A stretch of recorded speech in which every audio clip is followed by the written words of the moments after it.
आप सब मेरे क्या बोल रहे हैं भाई, बोलो।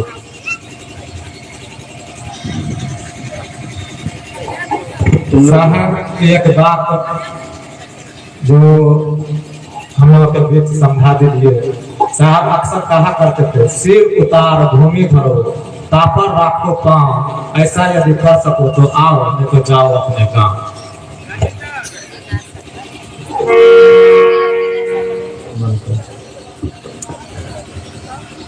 क्योंकि ये चीज बहुत कठिन है, इतना आसान नहीं है। ये मोहब्बत की, प्रेम की प्रकाष्ठा है।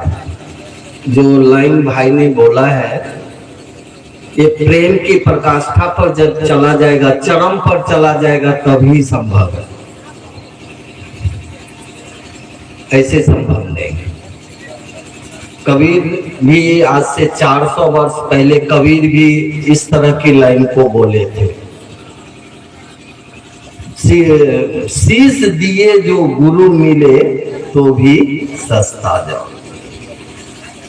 वही बात साहब बोल रहे हैं। क्या लाइन बोला? हाँ, शीश उतार भूमि धरो, तापर रखो पांव, गर ऐसा कर सको तो पास आओ, नहीं तो जाओ अपने गांव। इतना आसान नहीं है आज के परिवेश में। आज के परिवेश में हार मानने वाला है कौन? कोई हार मानने वाला नहीं है। यहाँ तो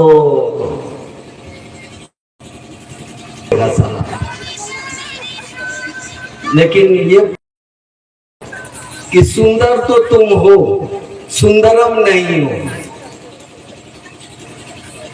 सुंदर तो गुलाब भी है, आज खिला है, काफी सुंदर है, 5 दिन के बाद जाइएगा तो मुरझा मिलेगा।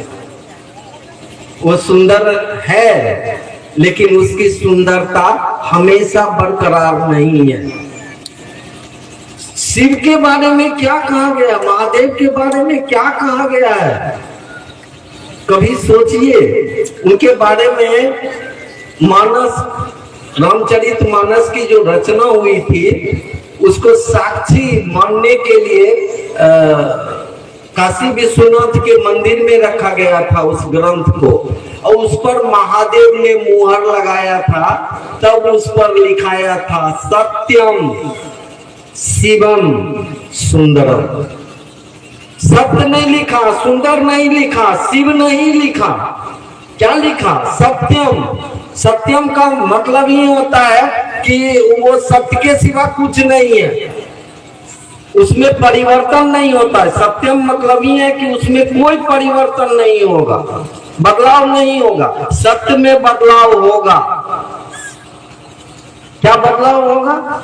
अभी सत्य है कि आप देख लें कि गरीब नाम का आदमी बोल रहा है, आप सब बैठ के सुन रहे हैं, थोड़ी देर के बाद गरीब यहाँ से चले जाएंगे, आप लोग भी चले जाएंगे। सत्य देख रहा था, वो खत्म हो गया। देखिए, सत्यम का मतलब है कि वो है, एक ही जैसा है, उसमें कोई परिवर्तन नहीं होता है। उनको कहा गया है शिवम। आप पुराने ग्रंथों को पढ़िएगा, पुराणों को पढ़िएगा, वहां शिवम शिवम करके आपको शास्त्रों में तांडव स्तोत्र का हिंदी अगर ये अनुवाद किया है और गाया है, तो वो बोल रहा है कि ये धरती, ये अनाल, ये आग, ये पूरी दुनिया भज रहा है शिवम शिवम शिवम शिवम। उसमें कोई परिवर्तन नहीं, कोई बदलाव नहीं होता है। वो सुंदरम है, वो एक समान सुंदर है। जैसे गुलाब आज खिला है, कल खत्म हो जाएगा। आज हम आप सुंदर हैं, दिख रहे हैं, कुछ दिन के बाद चेहरा में झुर्री पड़ जाएगा, खत्म हो जाएगा। थोड़े दिन के बाद रस्ट हो जाएगा, डिस्ट्रैक्ट, उसको जला देगा। तो ये चीज आसान नहीं है। हम रह जाएंगे, हम अपने सर को भूमि पर रख के अपने पांव के नीचे कर देंगे, ये समान विषय नहीं है। ये विषय होता है, आप गाना सुने होंगे कि जो तुझको हो पसंद वही बात करेंगे, तो दिन को कहो रात को हम रात कहेंगे, मेरे लिए दिन और रात तुम ही हो। वो कह रहा है अगला, ये आसान है क्या? समझिए, ये आसान नहीं है। अभी हमारे पूर्व के भाई लोगों ने कहा कि शिव को हम गुरु बनाए। अरे शिव को क्या गुरु बनाएगा साला, तू क्या गुरु बनाएगा? अरे सौभाग्य है तुम्हारा कि उस शिव ने दया करके तुमको अपने शिष्य के रूप में सिलेक्ट किया है। वहां चुना जाता है, इलेक्ट नहीं होता। इलेक्ट मतलब आप चुन के किसी को बनाते हैं, वो इलेक्शन करते हैं। जैसे किसी चीज में मुखिया में दिवाकर को जिताना होता है तो आप इलेक्ट कर देते हैं, आप सब अपना ये देते हैं, मत कोई एक जगह देते हैं कि नहीं यही मुखिया होना, वो उसको इलेक्ट होना होता है। मतलब उसी से बना है अंग्रेजी में एक शब्द इलेक्शन, मतलब चुनाव। यहाँ इलेक्ट नहीं होता है, यहाँ आदमी सिलेक्ट होते। वो साहब दीदी ने हम पर आप पर दया किया, हमारे आपके मन पर भारी पड़े हैं, हमको आपको चुन लिया। क्या बारिश नगर में इतना ही आदमी है? उसमें भी तो हमको लगता है 50% आदमी तो बाहर से ही। अरे सौभाग्य बनाइए कि किसी ने आपके मन पे उतर के आपके मन पर इतनी दया की कि आपका मन थोड़ा समझने लगा कि शिव मेरे गुरु हैं। अभी मने से हम समझा है, अभी विचारे में चल रहे हैं। अभी भाई अशोक बोल के गए, भाव भी टूटता है। साले 25 साल शादी के हो गए, एक साथ रहे थे, एक साथ खाए पिए थे, 25 साल के बाद क्या डिवोर्स हो गया, खत्म, रिश्ते समाप्त हो गए। बड़ी भाव में थे उस समय जब शादी हुई और रिश्ते खत्म हो जाते हैं। भैया ये भाव तावर सब टूटा जाता है। रही बात प्रेम की, जब प्रेम होगा तो अपने लिए कुछ नहीं सोचेगा। प्रेम करने वाला प्रेमी पात्र अपने लिए नहीं सोचता है। वो कहता है तुझने पुकारा और हम दौड़े चले आए, जान हथेली पर ले आए। बाबू रे बाबू, लाइए चलिए आप हरिंद्रानंद की चाल में। इन्होंने कहा कि साहब ने कहा आओ चले शिव की ओर, तो आइए उनके चाल में। अभी ना बोल के गए कि रहना है होटल में, मरना है साले हॉस्पिटल में, और यही करके जमाने को दिखा दिया। जब देवघर में साहब रह रहे थे चित्तो लोडिया में, हम लोगों ने साहब के पास एक प्रस्ताव दिया था कि पूरी दुनिया का देवता साला मंदिर में रहता है और हम लोगों का देवता टीम के घर में रहता है, ये अच्छा है क्या?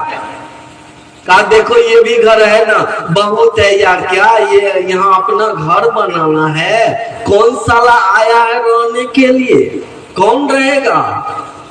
अरे जितना दिन है यही काफी है। अरे जिस चीज को लाने आए हैं उसको ले आ दो ना। अभी तक तो पत्थरों में लोगों ने शिव को उतारा है, हम तो दिल में शिव को उतारने आए। हम लोग किसी के दिल को मंदिर बनाने आए कि किसी के दिल में शिव हो जाए। अभी ना बात चल रही थी रुपये की, दिएगा कुछ दिन चलेगा खत्म हो जाएगा। अरे शिव को दे दीजिए, शिव को उसके दिल में उतार दीजिए, वो शिव खत्म नहीं होगा, चाहे शरीर रहे चाहे छूटे, नहीं खत्म होगा। तो उस शिव का उतरना इतना आसान नहीं है। हाँ आसान बनाया है मेरे साहब दीदी ने इसको, इतना आसान कर दिया कि आज तक पूजा पाठ में चाहे जो भी तरह का पूजा पाठ किया किन्हीं भी देवता को बहुत सामान की जरूरत हुई है। यहाँ कोई सामान की जरूरत ही नहीं है। मंदिर वाले महादेव को खुश करने के लिए भी एक लोटा जल, जबकि जल भी अपना नहीं है, ससुरा उकरे जल लेके उकरे देने जा रहा है, नहीं है अपना यहाँ कुछ। और यहाँ का हमको कुछ नहीं चाहिए, तुम ही आ जाओ मेरे पास में, यही काफी है। एक गार्जियन गए विदेश, जापान चले गए, उनका बच्चा यहाँ से फोन कर रहा है, पापा जल्दी आ जाना, और गुड़ियों का बाजार लगा। देखिए जापान गया है, गुड़ियों का शहर कहा गया है, बच्चा तो खिलौना से खेलता है।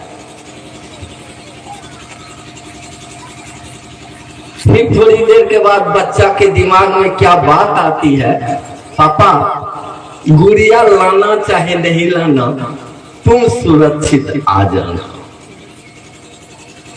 तुम वापस आ जाना। देखिए उसको गुड़िया से मोहब्बत तो है बच्चे थे, लेकिन दिल कर रहा है कि हे गुड़िया आवे चाहे नहीं आवे, मेरा पापा तुम वापस आ जाना। क्या प्रेम है। हम आप आज तक मंदिर में गए, किसी भी मंदिर में, भगवती के मंदिर में हो, महादेव के, राम के, कृष्ण के, या किसी भी देवी देवता के मंदिर में, बहुत सारे सामान को लेके गए। ये पहली बार की घटना है कि साहब ने अब महादेव के पास कुछ नहीं लेके जाना है, दिल लेके जाओ, दिल लेके देखो। क्या दिलदार है वो आपको पता हो जाएगा, आपको पता हो जाएगा। आप कभी सच के तो देख लीजिए, आप सिर्फ जो साहब ने हमको आपको दिया है उसके बलिदान को कभी भुलाया नहीं जा सकता है। जो हमको आपको मिला है, थोड़ा सा उसका सहारा लीजिए। जैसे सहारा लीजिएगा आपको लगने लगेगा कि ससुरा इतना दिन हम पूजा किए, सब बेकार। मैं बताऊं, पूजा पाठ की दुनिया में 25 साल हम समय बिताए, 25 साल। 18 साल तो हम कांवर लेके गए सुल्तानगंज से पैदल, एक साल में 4-4 बार गए पैदल। था तो वहीं रहते थे, अंडर मैट्रिक वहीं पढ़ाई करते थे, हमेशा जाते रहते थे। जब मन हुआ सुबह शाम जाता था मंदिर। 11 साल भगवती की पूजा किया। कुछ दिन अघोरी के साथ दोस्ती हो गया था। आज ये मसान में घूम रहे, समस्तीपुर में तो, कल नारायण में तो, परसों बंगाल में घूम रहे, मसान कब्रिस्तान में। अब लगता है कि बेकार हो गया। मैं 1985 या 86 में पहली बार एक आदमी को देखा था कंगन पहने हाथ में, बेगूसराय। मैं एक गैरेज में बैठा हुआ था, ट्रैक्टर मेरे पास था, ट्रैक्टर का इंजन खोला हुआ था, मैं बनवा रहा था, बैठा हुआ था। एक आदमी आया, उसके हाथ में रुद्राक्ष देखा तो हम 5-7, उस समय तो इंटर के विद्यार्थी थे, उदंड थे साले। उसको हाथ में जो कंगन देखे ना, तो हम के इस साला पागल है, सब साला रुद्राक्ष गला में पहनता है, इस साले हाथ में काहे पहन लिया, पागल है। काश उस दिन में महादेव को गुरु मानता, बहुत कुछ खुद भी हो जाता, दुनिया को भी बना लेता। एक बात ध्यान रखिए कि मेरी सारी पूजा पाठ घुस गई। मात्र शिव को जब मैंने गुरु माना था, 2 दिन के बाद ही हमको सारा चीज एहसास हो गया। और कुछ ही दिन के बाद साहब का एक महोत्सव था, कहाँ, मधुबनी में, सहार घाट। हम लोग, राधा बैठी हुई, अनीता है, हम लोग साथ में गए। उधर से लौट रहे थे तो इन लोगों को पूरा गाली दिया था। अरुण शर्मा थे, उत्तम भाई थे, सबको गाली दिया। हमने कहा कि अब महादेव दोबारा आएगा इस दुनिया में, अरे ये महादेव है। मैं उसी दिन कहा था, 2004 की घटना है। 4 में मैं साहब को पहली बार देखा था महोत्सव में, और जब देखा था तो कुर्ता पैजामा में दिख रहा था हमको, जो तस्वीर में महादेव दिखते हैं वैसा। दीदी नीलम आनंद को देखा, उस साधारण सी साड़ी में, बड़ी टिकली और आंख में चश्मा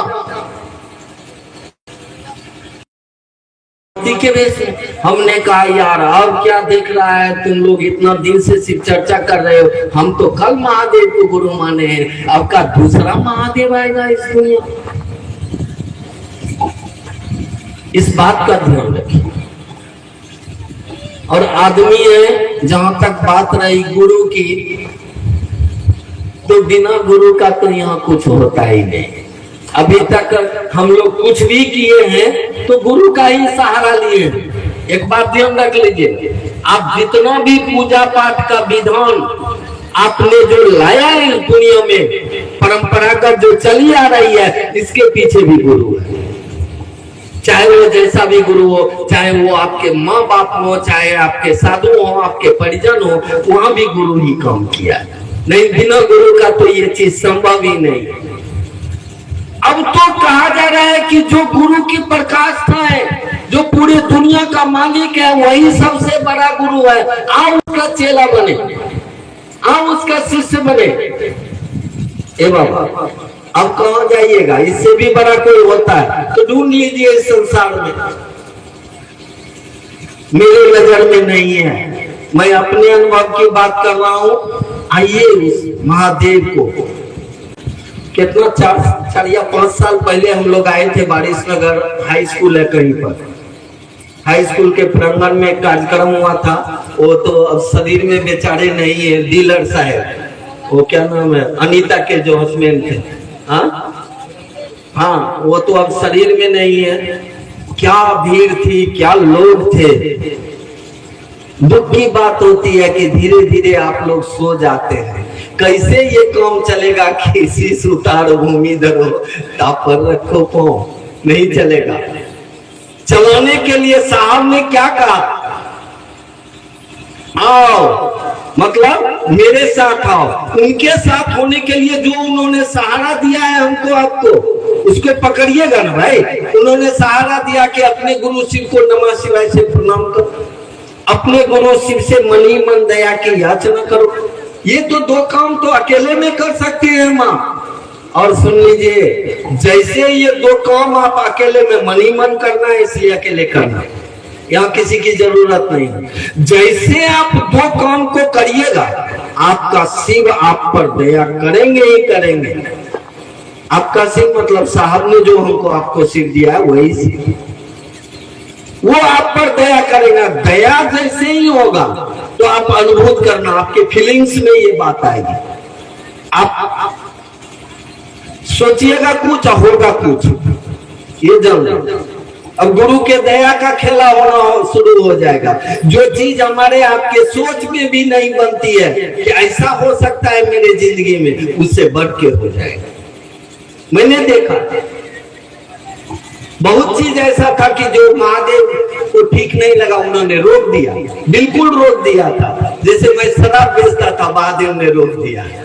मैं सिगरेट पीता था, महादेव ने रोक दिया।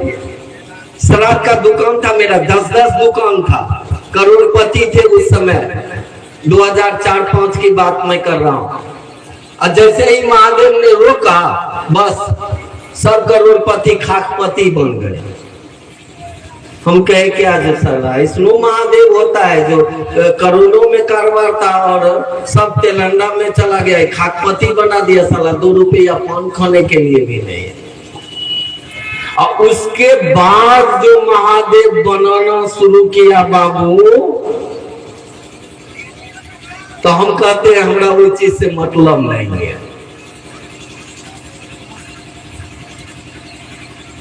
ऐसा दे दिया, ऐसा दिया कि साल में ही करोड़ रुपया आता है। उस समय करोड़ रुपया के अंदर धंधा था, उससे जो लाभ होता था वो था। अभी साल में करोड़ रुपया आता है। सोचिए तो, जिस चीज के लिए मैं सोच भी नहीं रहा था, मेरे सोच में वो बात नहीं थी, और साहब ने आशीर्वाद दिया था मेरे बेटा को पटना में। मेरी पत्नी रोने लगी थी, पहले तो गाली दिया खूब, मेरी पत्नी को खूब गाली, और उसके बाद बोले जाओ जाओ देखना महादेव के कमर में कितनी ताकत है। और मैं बताऊं, जिस समय मेरा बेटा मैट्रिक पास किया था, हमको पैसा नहीं था कि हम कोई बढ़िया कॉलेज में एडमिशन करा देते। लास्ट में 3 महीना बीत गया, कॉलेज सब फुल हो गया, अब मेरे पास पैसे नहीं। मैं महादेव को बोला, कल के बहन का फोन आया दिल्ली से, भैया बउआ का रिजल्ट क्या हुआ? मैंने कहा टॉपर। अपने स्कूल का सबसे टॉपर स्टूडेंट का एडमिशन करा, इनके पैसा नहीं है, नहीं कराए। वो बोल रही है आप कर्जा लेके दिल्ली पहुंचाइए, पढ़ाएंगे हम। और हम ठीक में कर्जा लेके उसको दिल्ली पहुंचाए थे। और जैसे ही मैंने महादेव को बोला तो मेरा भाई, हमसे छोटा भाई इंजीनियर है, वो 25,000 की नौकरी यहीं बगल में करता था, मधुबनी में इंजीनियर है। और मुश्किल से 2 दिन के बाद उसी कंपनी का मालिक विदेश से फोन करता है कि तुम आ जाओ विदेश। और 10 दिन के अंदर विदेश जाता है। जो 25,000 उसका तनख्वाह था वो 1.5 लाख में बदलता है। जिस लड़का को साहब ने आशीर्वाद दिया वो अभी तक कम से कम 10 देश का दौरा कर चुका है। अभी 10 लाख का महीना है, उसका सैलरी 10 लाख का महीना है। देखिए वो महादेव क्या करता है। अभी तो वो बोलता है पापा पैसा कम है कि ना, हमको आपके पैसे की जरूरत है। आप अपनी व्यवस्था को देखिए, मेरी व्यवस्था को मेरा महादेव देखता है। हम आप सोच नहीं सकते कि वो शिव हमारे आपके लिए क्या कर सकता है, वो हरिद्वार का महादेव क्या नहीं कर सकता है। चलिए तो साहब के साथ, आइए तो उनके साथ में। आप देखते हैं बैनर पर लिखा हुआ है आओ, वहां उसके बाद कोमा है, मतलब कहाँ आओ, साहब के साथ आओ, साहब के पास आओ। आ जाइए, आइए आप। वहां से हरिंद्रानंद हमको आपको शिव के तरफ लेकर चले। और जैसे जैसे चलिएगा ना, क्या सुहाना सफर होगा ना। फिर गाना गाइएगा। उस गाना को साहब खूब सुनते थे, बहुत प्यारा गाना था साहब के लिए। जब शिव के तरफ चलने लगे थे, जब महादेव उनको अपने तरफ बढ़ाने लगे थे, तो एक गाना को सुनते थे और कहते थे तुम लोग भी सुनो ना, कितना बढ़िया गाना है। वो सिनेमा का नाम है नदिया के पार। उसका गाना था कौन दिशा में लेके चला रे बटैया, जरा ठहर ठहर ये सुहानी सी डगर जरा देखन दे। अरे जब शिव के तरफ चलिएगा तो शिव की दुनिया को आप देखिएगा, शिव बन के लोगों को देखिएगा, शिव जैसा लोग आपको दिखेंगे। क्या बात है भाई, कितनी ताकत है उस साहब श्री हरिंद्रानंद के उस दया में जो हमको आपको शिव के तरफ खींच रही है। चलिए हम लोग जैसे बेवकूफ लोगों का भी साथ लीजिएगा। जब अंधेरी रात में खोजिएगा तब मिलूंगा, शरीर से मिलूं ना मिलूं, दिल से मिलूंगा, महादेव के साथ मिलूंगा। आप सभी लोगों के चरणों में प्रणाम। और आप लोग बैठे रहेंगे, हमारे बड़े भैया आ रहे हैं, पवन भैया, आप उनसे भी सुनिएगा। आदरणीय गुरु भाई प्रणाम। मेरी एक जिज्ञासा है, शिव शिष्य का अलौकिक उद्देश्य शिव हो जाना, दूसरा कुछ नहीं। शिव होने का ये मतलब नहीं है कि आपके गले में नाग होगा, हाथ में त्रिशूल हो जाएगा, माथा में जटाजूट हो जाएगा। शिव होने का मतलब हमारा आपका मन शिव होना। शिव का अर्थ ही होता है कल्याण, कल्याण होना। मतलब खुद का ही कल्याण नहीं, वो शिव जगत का कल्याण चाहता है। हम आप भी जगत का कल्याण चाहेंगे। हम आप रुपये पैसे से तो नहीं मदद कर पाएंगे, शिव को देके इतना मदद कर देंगे कि शिव ही बना देंगे। आप सबको पुनः मिला।